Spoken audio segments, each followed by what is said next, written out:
And I want to launch a little poll, because after you write your marketing objectives, I want you to be able to tell me what's the next step in the marketing process. So here's a poll. After writing your marketing objectives, what's the next step in the marketing process? And there are 5 options you can pick from. One of those is the correct answer.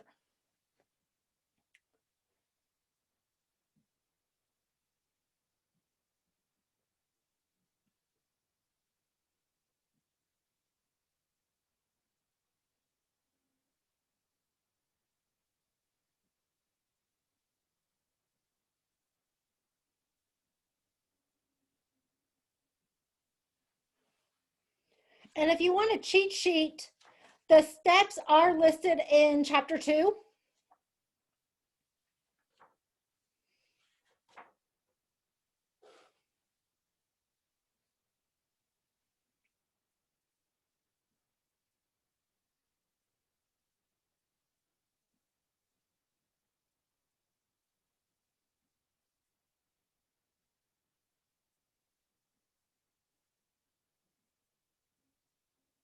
I have about 3 people who have not been able to vote yet.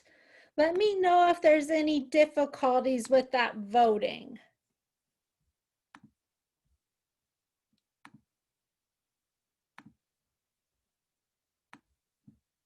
My poll disappeared.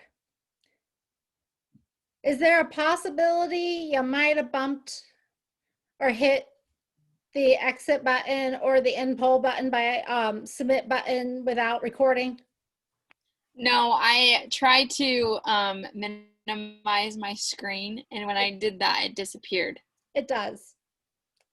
That would be a no-no in Zoom world, from what I understand. But I will mention that, Morgan, in the future, because I did that too at a meeting in May and learned the hard way because I couldn't cast a vote for something. I'm going to go ahead and end this poll. All right, we actually already created a marketing analysis. And from that, we created our marketing objectives. And you can't go forward until you have decided who are your target segments. Who are your customers that you are going to communicate with about your products or services?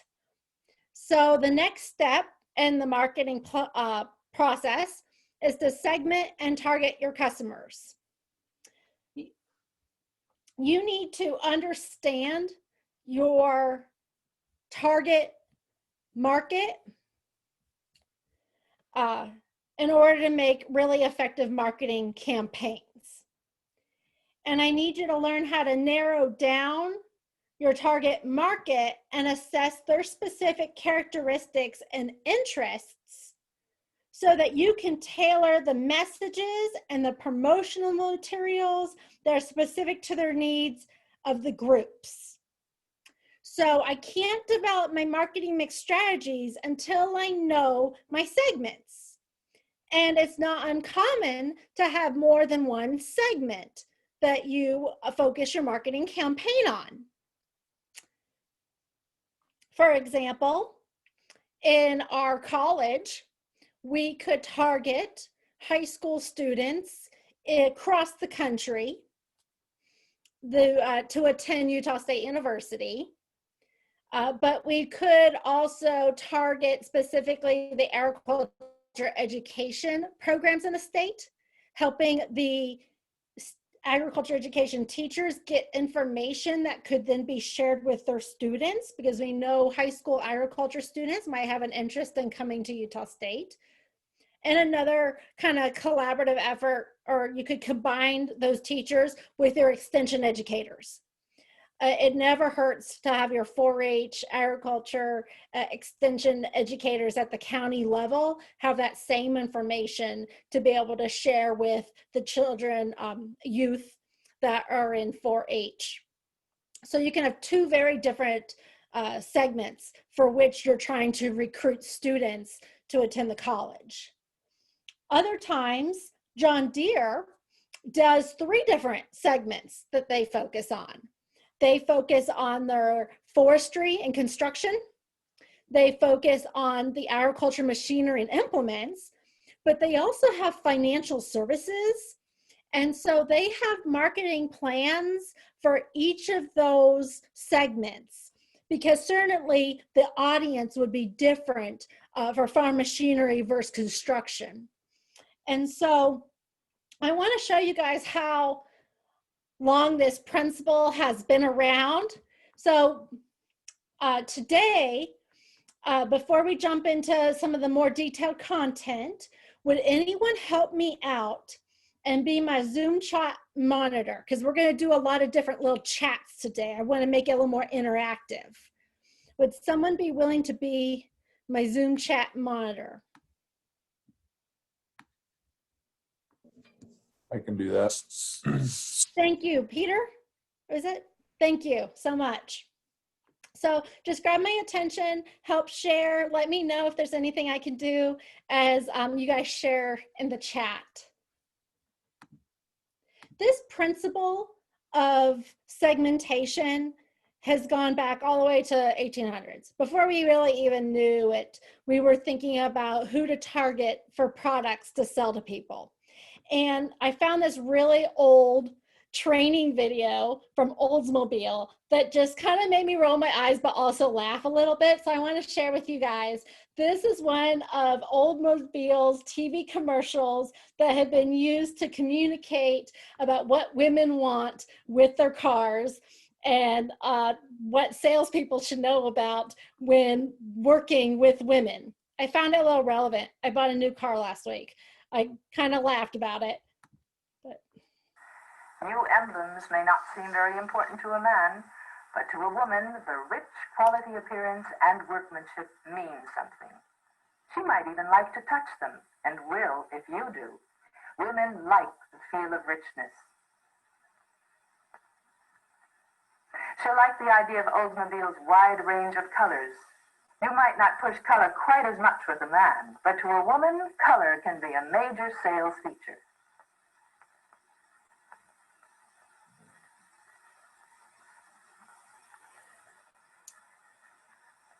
Inside, she's going to be most interested in the interior appointments, fabrics, and designs. When you run your hand over that seat, she'll do the same.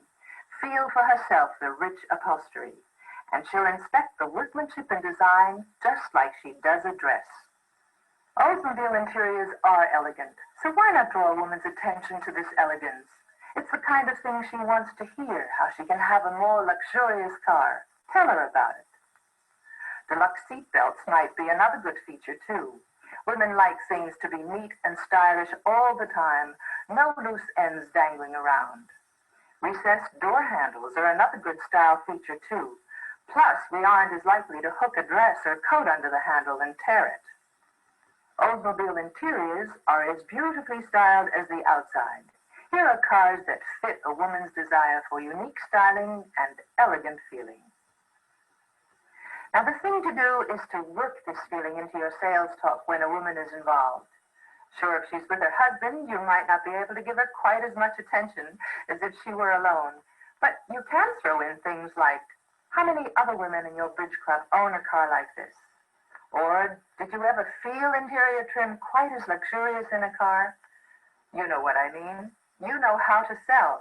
All I'm saying is just don't forget the things we women are interested in. Things that Oldsmobile is just loaded with. I was kind of taken back with that. I was like, wow, that was 1950s. I was like, okay. Went by my car last week.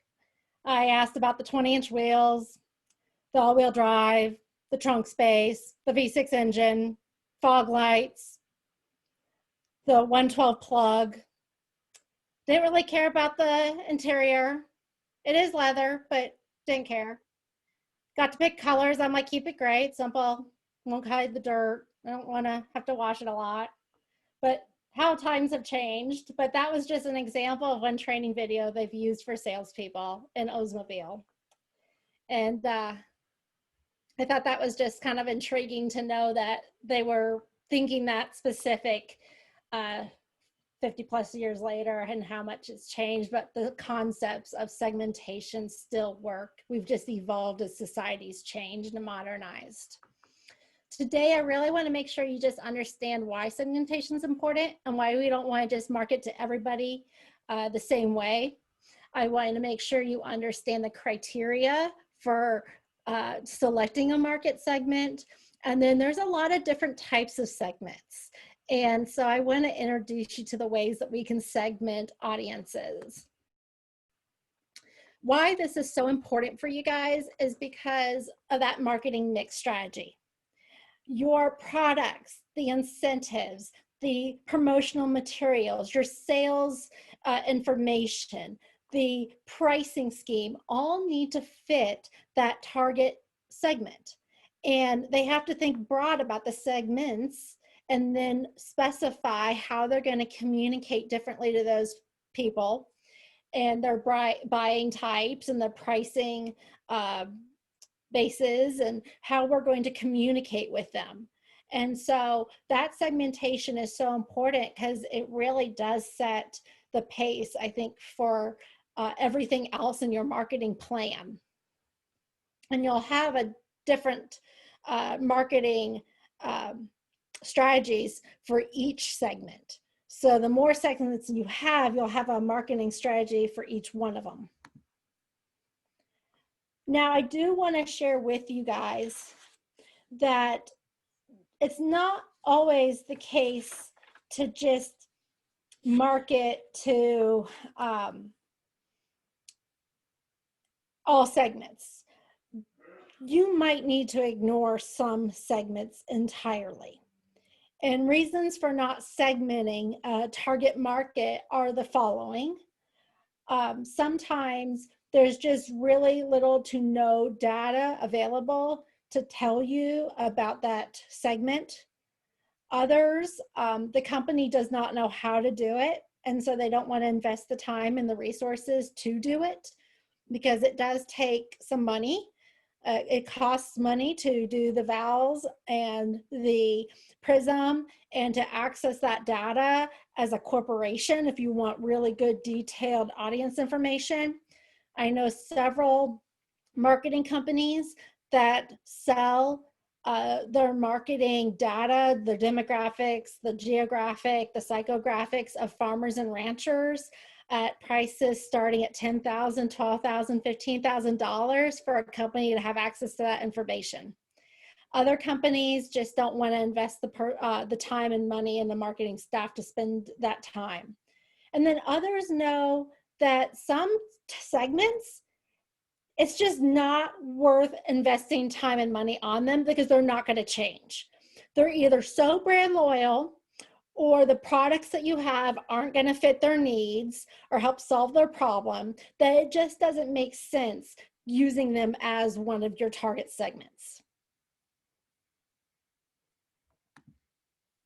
So with that being said, a lot of times I'm asked, well, then how do I know if I should target this audience? Is this going to be a good segment for me to use? And I've had that asked before by clients when I've created marketing plans for them when I was in the industry. And there's about 10 different factors that I can think of for evaluating segment viability.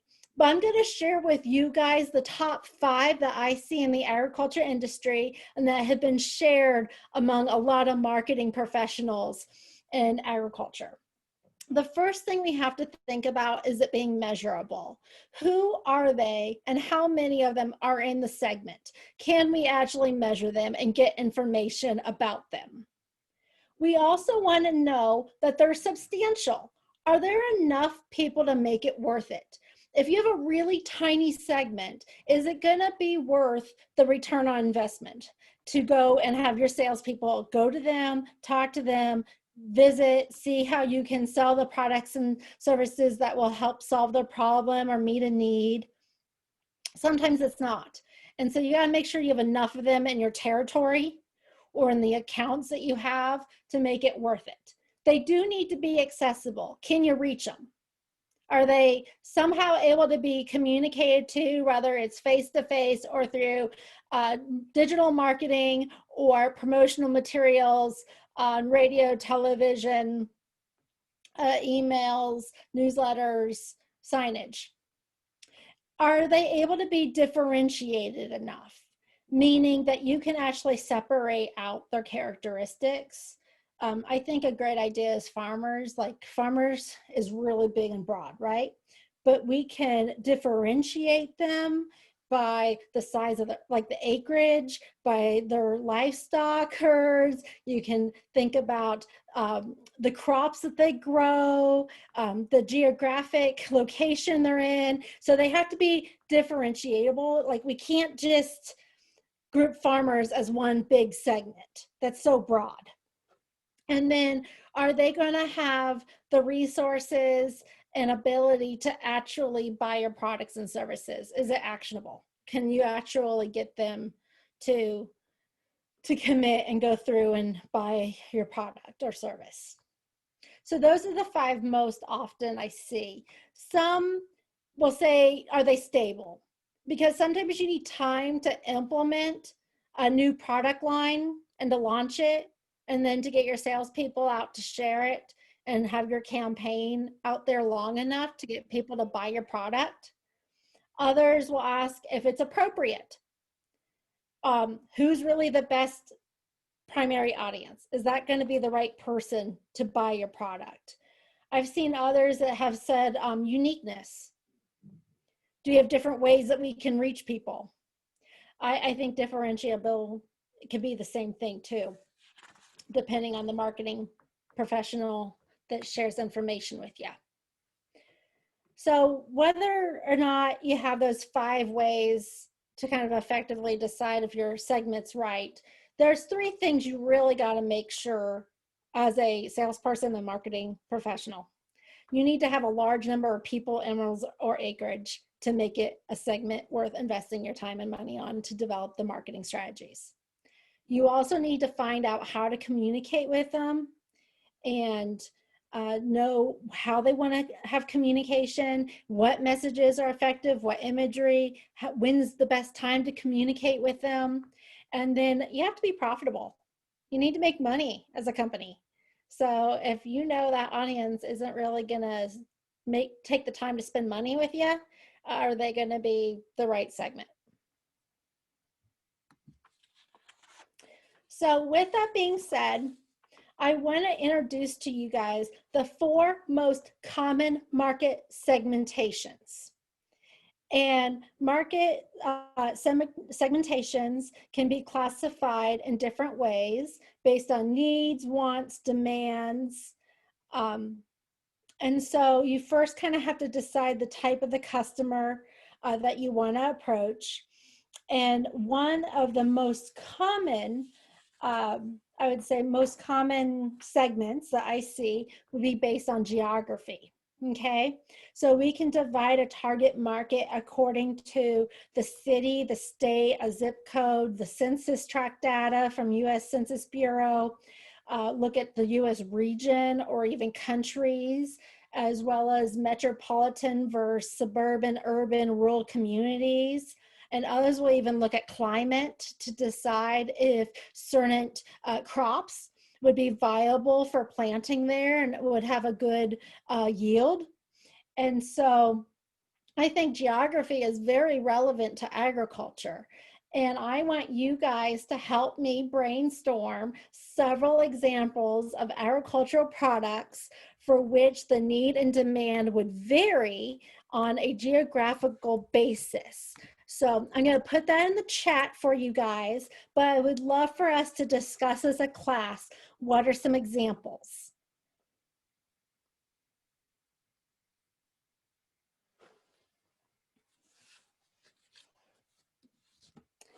Seed, harvesting equipment. Oh, cotton pickers. I worked a cotton module at Texas Tech University for 3 years.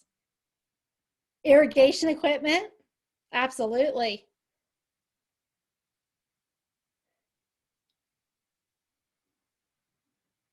Corn is king in the Midwest, soybeans too, added nutrients to crops, sprinklers, drainage equipment, absolutely. I always joked with everybody in Utah, we actually had tiling that would drain all of our farm fields.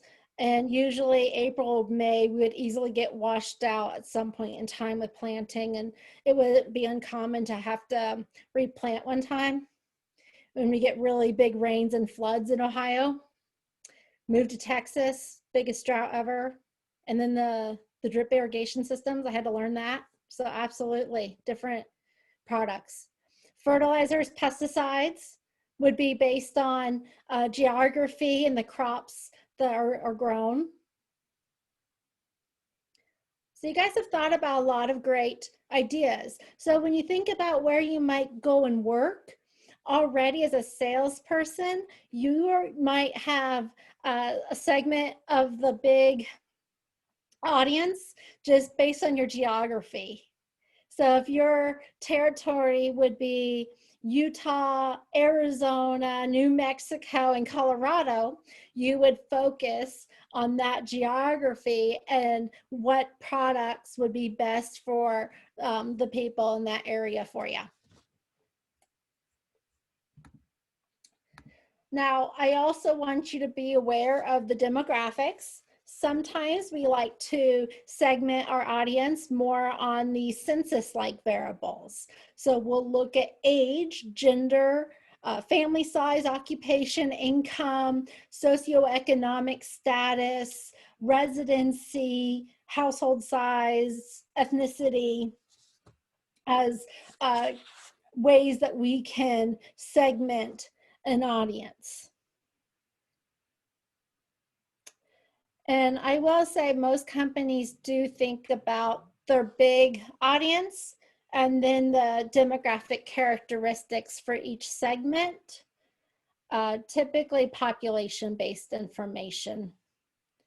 And I wanted to show you guys, and I apologize for not doing that. I should have clicked on this. I have some examples. So for demographics, one of the #1 places we go in the agriculture industry is the Census of Agriculture. And it's done every 5 years. And so the most recent one was from 2017. But they'll give you your US statistics, and then they'll break the statistics up specifically by your state. And I always found it really interesting because that's where you can learn the livestock, the acreage, the income, like a guesstimate on income, and farm sizes, and just some of the specifics about irrigated versus non-irrigated farms, to know about like dry farms versus those that might want sprinklers and irrigation equipment. It does a really great job breaking out everything by livestock species. So depending on being a rep for the IFA, or maybe Lily that comes and does a lot of dairy products, and then certainly like Purina and others, you can find some great information there.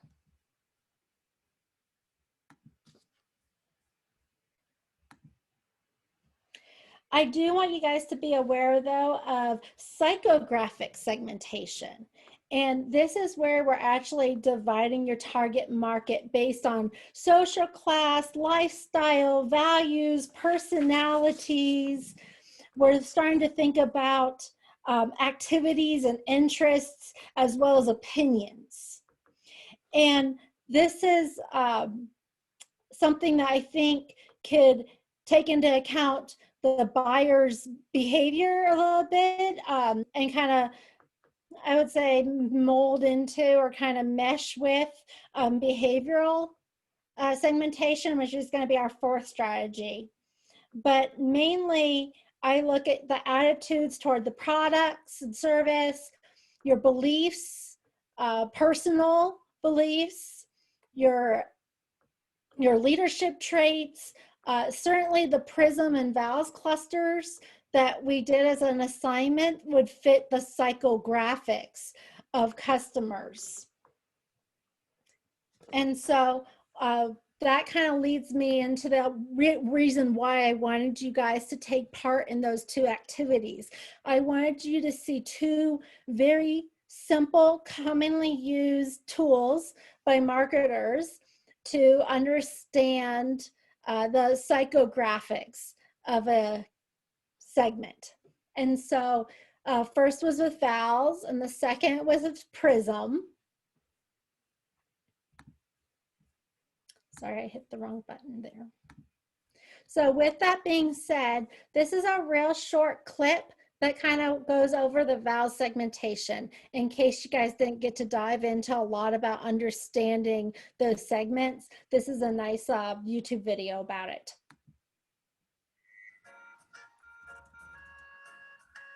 Hello class, have you any marketing concepts that need explaining? Professor Siegfried, what is Vals Framework? Well, Sarah, Vals stands for values. Oh. Attitudes and lifestyles is a proprietary research methodology used for psychographic market segmentation. Market segmentation is designed to guide companies in tailoring their products and services to appeal to the people most likely to purchase them. Vals was developed in 1978 by social scientist and consumer futurist Arnold Mitchell and his colleagues at SRI International. It was immediately embraced by advertising agencies. Vals draws heavily on the work of Harvard sociologist David Riesman and psychologist Abraham Maslow. The Vals framework gives more details about 8 demographic groups. First group are the innovators. These consumers are on the leading edge of change, have the highest incomes, and such high self-esteem and abundant resources. Their consumer choices are directed toward the finer things in life. Example would be prestige goods and services. Second group are thinkers. These consumers are the high resource group of those who are motivated by ideals. They are mature, responsible, well educated. Professionals. Their leisure activities center on their homes, but they are well informed about what goes on in the world and are open to new ideas and social change. They have high incomes but are practical consumers and rational decision makers. Third group are believers. These consumers are the low resource group of those who are motivated by ideals. They are conservative and predictable consumers who favor established brands.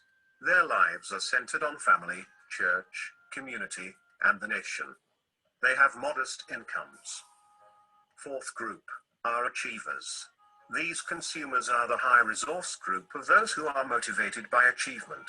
They are successful work-oriented people who get their satisfaction from their jobs and families.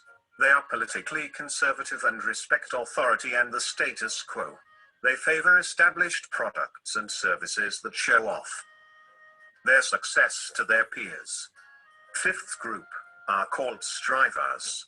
These consumers are the low resource group of those who are motivated by achievements. They have values very similar to achievers but have fewer economic, social, and psychological resources. Style is extremely important to them as they strive to emulate people they admire. Sixth group are called experiencers. These consumers are the high resource group of those who are motivated by self-expression. They are the youngest of all the segments, with a median age of 25. They have a lot of energy, which they pour into physical exercise and social activities. They are avid consumers, spending heavily on clothing, fast foods, music, and other youthful favorites, with particular emphasis on new products and services. Seventh group are called makers. These consumers are the low resource group of those who are motivated by self-expression. They are practical people who value self-sufficiency. They are focused on the familiar family, work, and physical recreation and have little interest in the broader world. As consumers, they appreciate practical and functional products. The eighth group are called survivors. These consumers have the lowest incomes. They have too few resources to be included in any consumer self-orientation. They are the oldest of all the segments, with a median age of 61. Within their limited means, they tend to be brand-loyal consumers. So overall, the Vals framework is a useful tool to understand psychographic segments. Thanks, Professor, for your explanation. So that just kind of gave you a real quick overview. There's a lot of research out in Vals. I've used it in the industry. I know companies that have bought Vals data. They have massive data sets that you can access. But I want to hear from you guys what your Vals primary category and your secondary category are. So I'm going to launch the poll, and then what you're going to do for me is have two questions. You're going to have your first question based on the primary category, and the second question is going to be based on your secondary category. And I would like you to share with the class what your categories were. So I've just launched the poll, and I'll be sure to share this poll with you guys on the screen so you can see the final results for our discussion.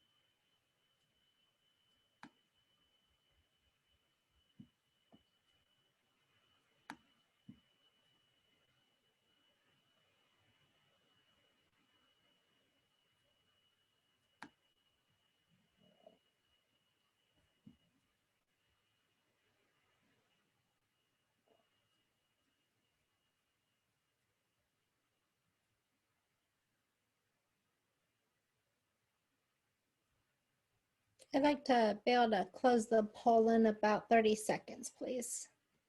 It's possible. Looks like I needed 6 more.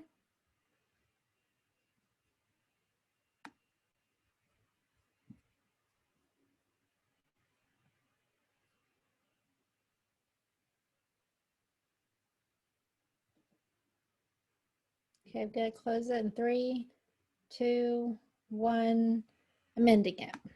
Okay, to share the results, the majority, that's 43% of our class identified themselves as experiencers. That doesn't surprise me at all. That's actually one of the most common answers for college age students in terms of the Vals categories. I was a thinker, which is less likely. A lot of professors, academics, professionals would be a thinker.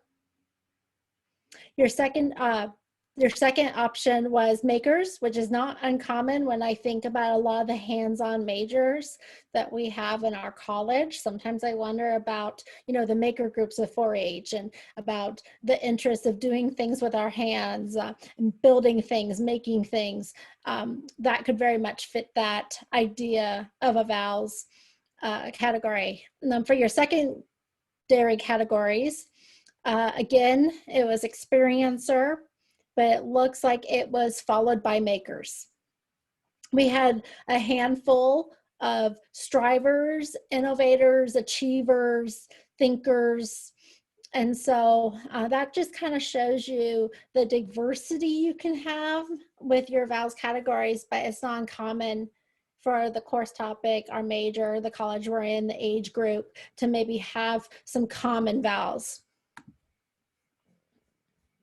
So with that being said, do you agree or disagree with your categories? Why or why not? Let's discuss this as a class. I would love to hear your opinions about Vals, because sometimes people will agree with it, others won't. So what did you think?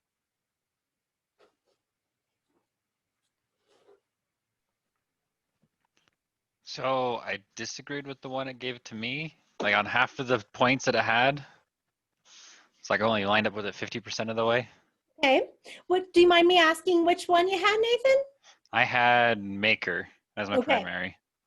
And I will say, my innovator secondary category, I didn't feel like I had a lot of those characteristics. And I was always, so I could understand that. So you said about 50% of the things you could probably agree with or felt like they fit you.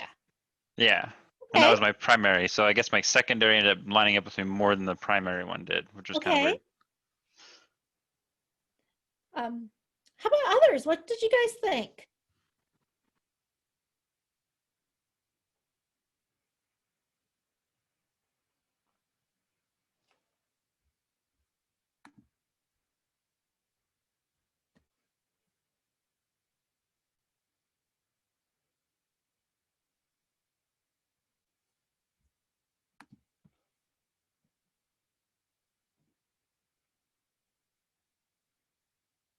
Did anybody else disagree? Would they share?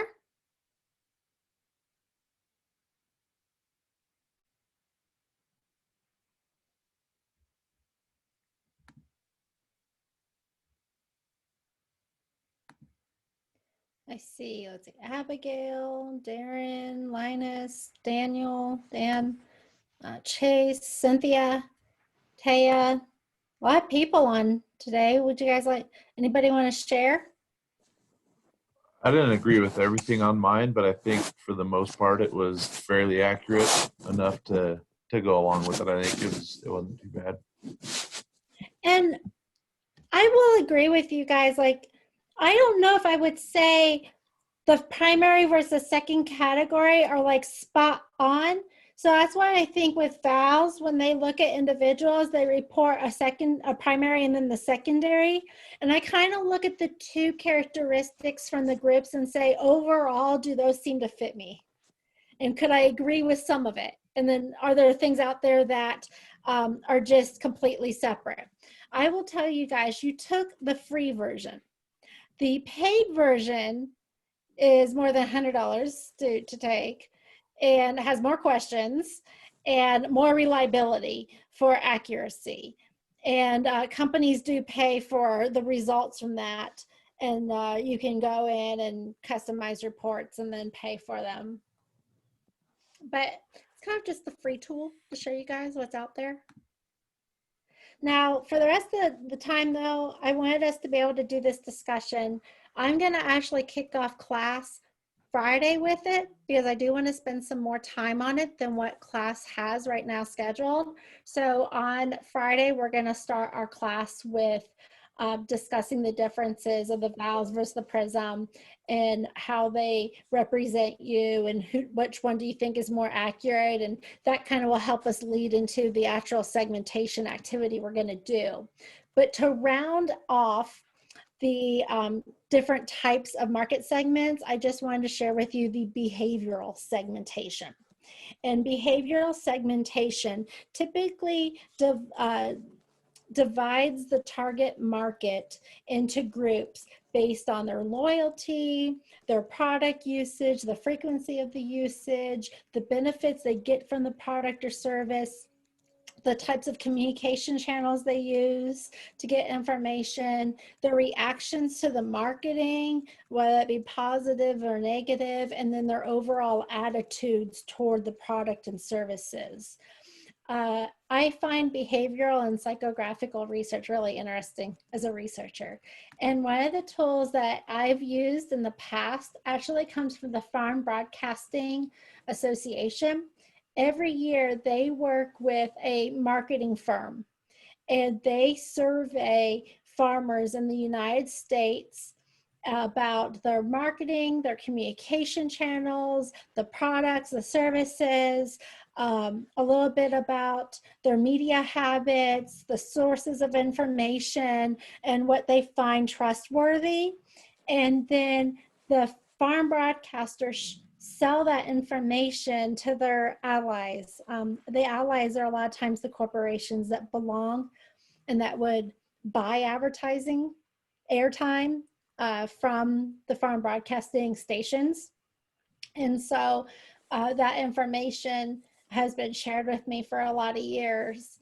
And I thought it was just so interesting because that lets a lot of the companies know where to target their messaging. And it's not just farm broadcasting. They look at television, publications, internet, magazines, newspapers, events, farm shows, things like that, to really see where would be worth their time for promotion and communication messages and what resonates with the farmers.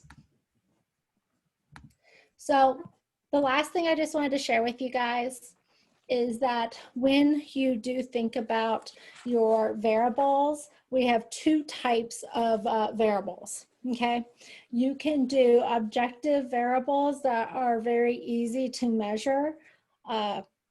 Gender, it's now sex more than gender because of how we've made some modifications recently in society, but we can definitely measure it.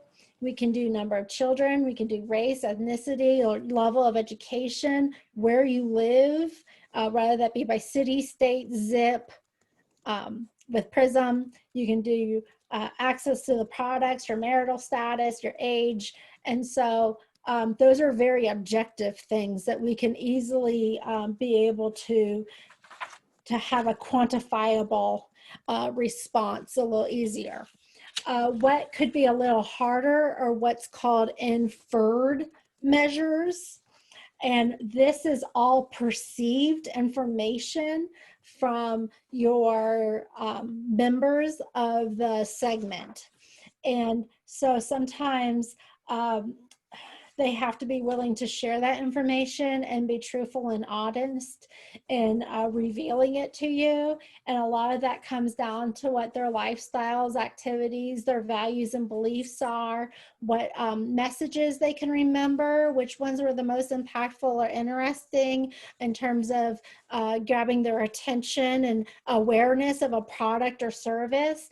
What media communication channels will they listen to, their perceived health, if they're willing to share if they have any health conditions, their level of self-confidence or their self-efficacy to be able to do something. And so that is something that is a little more inferred and sometimes harder to, I would say, measure, just because you have to get inside their heads and you really have to learn about them and their behaviors. But it can be really valuable for developing your messaging and your marketing mix strategies. So my takeaway question to you to end class today is, how might segmentation information like Vals or PRISM or geography, the psychographics, behavioral info being used to develop a sales strategy? Put it in the minds now of a salesperson. Go beyond just the marketing side. How can it be developed and used for sales strategies? And I'm going to put that question in the chat for you.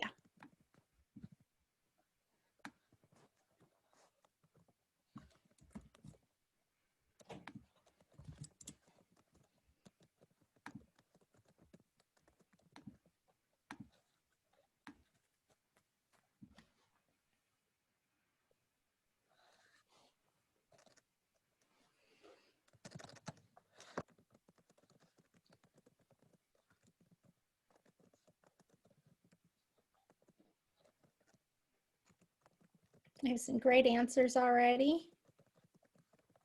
It helps you be able to focus on a real specific group. Try to target like-minded people. It lets you know where to go and what to say to your customers. You'll get a better idea of how to focus your efforts in the right place. The more information you have, you can adjust your strategy to line up how your customers live. It really can help narrow down the products intended for your customers. It can even give a starter conversation. You can plan how people might react to the products because of understanding Vals, PRISM, behavior, buying types can really make a difference. You'd also know what products aren't going to be useful, so you don't waste your time on recommending something that isn't going to be practical and profitable for that person. You're not just shotgunning.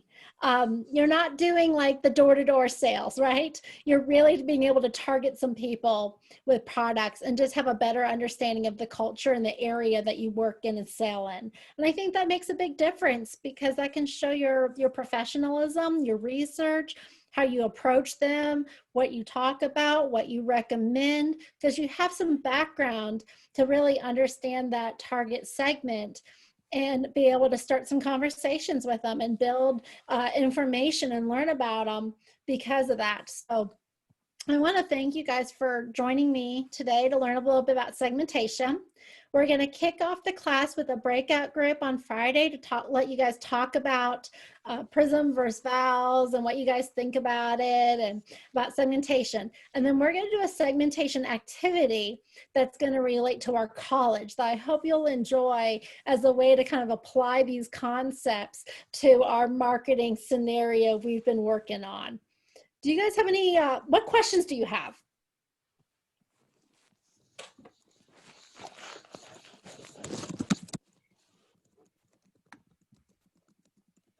I will say I'm a little behind on grading. I was up at 4:30 working on research projects this morning for grad students, so I need to get back on my grading. So I'm sorry. I'm sure you guys are waiting on some scores for the market analysis. I will be getting to that later this week. So, any questions? Thank you, Dr. Hall.